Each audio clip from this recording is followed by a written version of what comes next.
বন্ধুরা, আমি জয়া আপনাদের সামনে আজকে চলে এসেছি আমার গোপাল সোনার জন্য একটা খুব সুন্দর রেসিপি নিয়ে, পনির পঞ্চবাদাম। তো চলুন সঙ্গে থাকুন, কিভাবে ওটা রান্না করছি দেখতে থাকুন। বাদামের জন্য প্রথমে আমি পনিরগুলোকে স্কোয়ার শেপে কেটে নুন হলুদ দিয়ে মাখিয়ে রেখেছি। এরপর আমি দুটো টমেটোকে ছোট ছোট করে কুচিয়ে রেখেছি।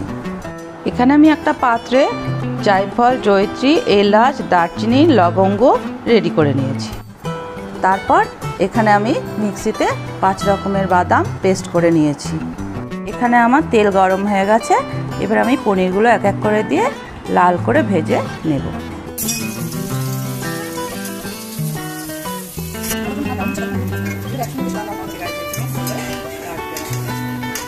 তেলের মধ্যে তেজপাতাটা দিলাম।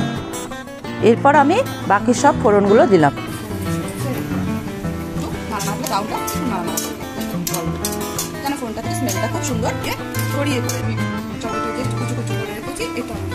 এরপর আমি টমেটোগুলো তেলের মধ্যে ছেড়ে দিলাম।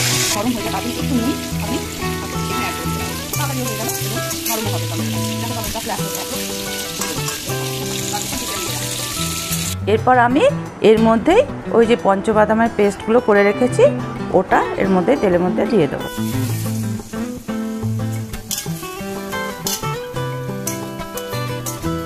আমি রং আনার জন্য সুন্দর একটু পরিমাণ মতো হলুদ অ্যাড করলাম। এরপর আমি ঝালের জন্য একটু পরিমাণ মতো শুকনো লঙ্কা গুঁড়ো দিলাম। এরপর এটার থেকে যতক্ষণ না পর্যন্ত তেল ছেড়ে বেরিয়ে আসছে ততক্ষণ সমানে নেড়ে যেতে হবে, ব্রাউন হওয়া পর্যন্ত।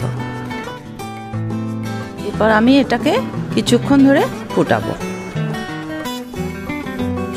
এরপর আমি এই আমার ওই পেস্ট মশলাটার মধ্যে পরিমাণ মতো ছেড়ে দেবো।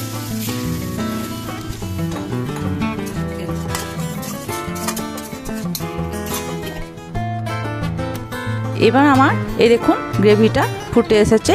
এবার আমি এর মধ্যেই ওই ভাজা পনিরগুলো ছেড়ে দিলাম।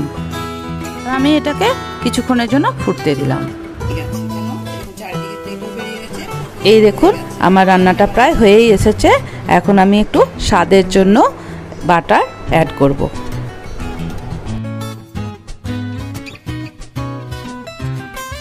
এরপর আমার রান্নাটা পুরো হয়েই গেছে। শুধুমাত্র স্মেলের জন্য আমি এর মধ্যে একটু গরম মশলা অ্যাড করে দিলাম। এরপর আমি পনিরগুলো যাতে ভেতরে ওই গ্রেভিটা ঢোকে এবং সফট হওয়ার জন্য কিছুক্ষণ নাড়াচাড়া করব।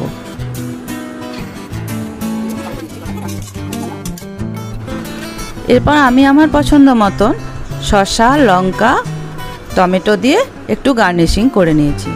আপনারা আপনাদের পছন্দ মতো করে নেবেন। বন্ধুরা, তো আমার পনির পঞ্চবাদাম রান্না শেষ হয়ে গেছে। তো কিভাবে এটা রান্না করলাম আর আপনাদের কাছে এটা কেমন লাগলো আপনারা কমেন্টস করে আমাকে জানাবেন এবং প্রচুর পরিমাণে এটাকে লাইক শেয়ার করবেন, আমার সঙ্গে থাকবেন। হরে কৃষ্ণ।